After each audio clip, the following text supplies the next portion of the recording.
Hare Krishna, dear students, take out your essential English book. Today we will revise your chapter number 1. Chapter number 1 को हम 2 times अच्छे से read कर चुके हैं. आज हम इसकी एक्सरसाइजेस को रिवाइज करेंगे. Okay, open the page number 8. Word meanings. Day by day, it means every day. Day by day means क्या होता है? हर दिन. आपको वर्ड मीनिंग्स को एग्ज़ाम में इंग्लिश टू इंग्लिश ही लिखना है. हिंदी में आपको मीनिंग मैं इसलिए बताती हूँ ताकि आप उसको समझ सकें, उसका मीनिंग अच्छे से जान सकें. डे बाय डे मीन्स होता है every day. Float, FLOAT, float means होता है मूव इन वाटर, पानी में तैराना. रनिंग, RUNNING, रनिंग मीन्स होता है भागते हुए, rushing. Stream, a body of running water, इसे क्या कहते हैं? Stream, a body of running water. Strange, STRANGE, strange means unfamiliar, जिसे आप नहीं जानते, कोई अननोन पर्सन. ओके, स्ट्रेंज का क्या मीनिंग लिखेंगे आप? Unfamiliar. Load, LOAD, load, it means weight to carry, weight to carry. Load means हम हिंदी में बोल सकते हैं किसी चीज पर किसी को रखना. जैसे कि लेसन में जो पोएट हैं वो क्या करते थे कि पेपर बोट्स पर फ्लावर्स को रख दिया करते थे. इट मीन्स वो फ्लावर्स को बोट्स पर लोड किया करते थे. Okay. Shiuli, SHIVILI, shiuli, a type of flower. Shiuli क्या है? एक फ्लावर है. ब्लूम्स, BLOOMS, ब्लूम्स मीन्स होता है फ्लावर्स. डॉन, डे ब्रेक, मतलब सवेरा, DAWN, dawn, it means day break. Carried, transported something from one place to another. Carried means लेकर जाना, एक स्थान से दूसरे स्थान किसी चीज को लेकर के जाना. Okay, now we will revise exercises of this chapter. Multiple choice questions. Part A, tick the correct option. यहाँ पर आपको करेक्ट ऑप्शन पर राइट लगाना है. नंबर 1 देखेंगे. I float my paper boats, I float my paper boats down the running. यहाँ पर correct option क्या है? Stream, running stream. कवि जो हैं अपनी बोट्स को कहाँ पर बहाते थे? बहते हुए पानी में तैराते थे. यहाँ पर करेक्ट ऑप्शन क्या है? बी पर आप राइट टिक कर देंगे. नंबर 2 देखेंगे. In big black dash I write my name.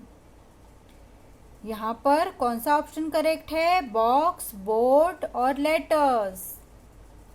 Lesson के according in big black letters I write my name, letters पर आप राइट लगाएंगे. पार्ट बी देखिए. Tick for right and cross for wrong statements.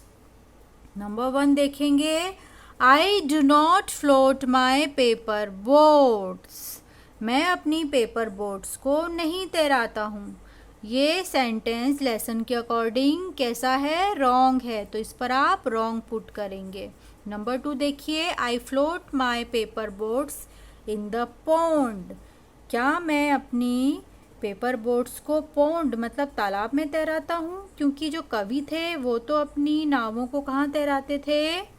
Running stream में तैराते थे. Okay, तो option number 2 क्या? Number 2 पर जो सेंटेंस है वो क्या है? रॉन्ग है. ओके.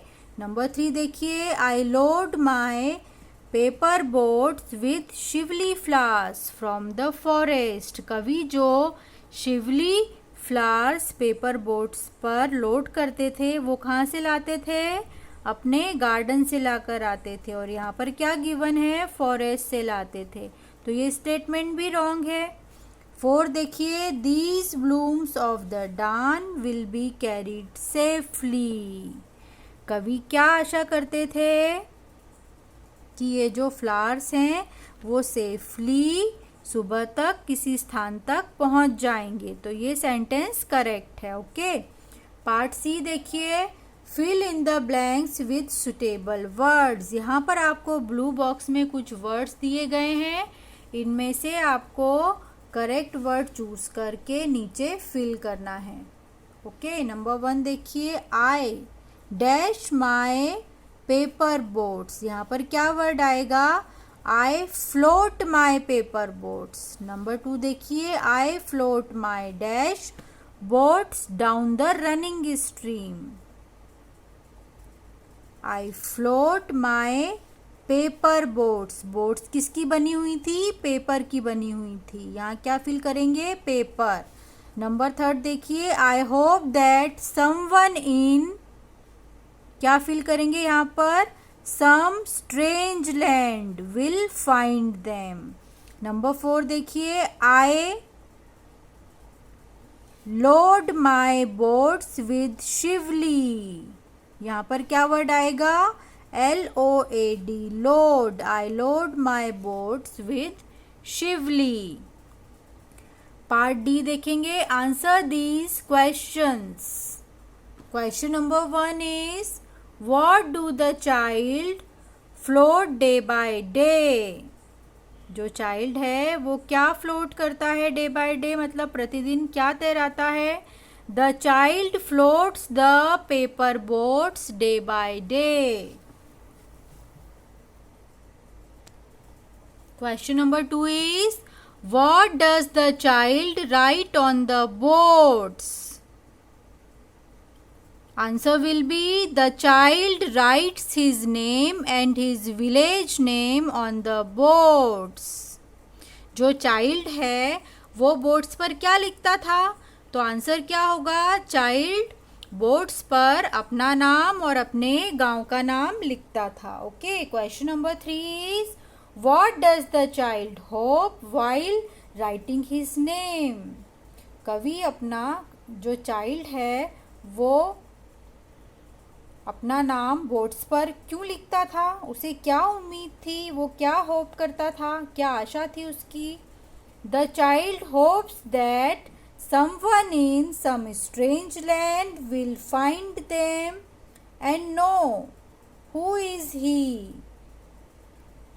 जो कवि है वो बचपन में क्या होप करते थे कि जब उनकी बोट्स किसी स्ट्रेंज लैंड पर किसी को मिलेंगी तो उसे पता चलेगा कि ये बोट्स किसकी हैं और वह किस गांव का रहने वाला है। Okay, question number 4 is, what does the child load his boats with? The answer will be, the child load his boats with Shivli flowers. Child boats पर क्या लोड करता था? शिवली फ्लावर्स को लोड करता था। ओके, आज आप चैप्टर नंबर 1 को अच्छे से रिवाइज करिए। चैप्टर नंबर 1 के word meanings, fill-ups, true false और क्वेश्चन आंसर्स ये आपको रिवाइज करने हैं। ये सभी आपके सिलेबस में गिवन है जो आप स्कूल से लेकर गए हैं। तो आज आप चैप्टर नंबर 1 को बहुत अच्छे से रिवाइज कर लीजिए। ओके, हरे कृष्णा।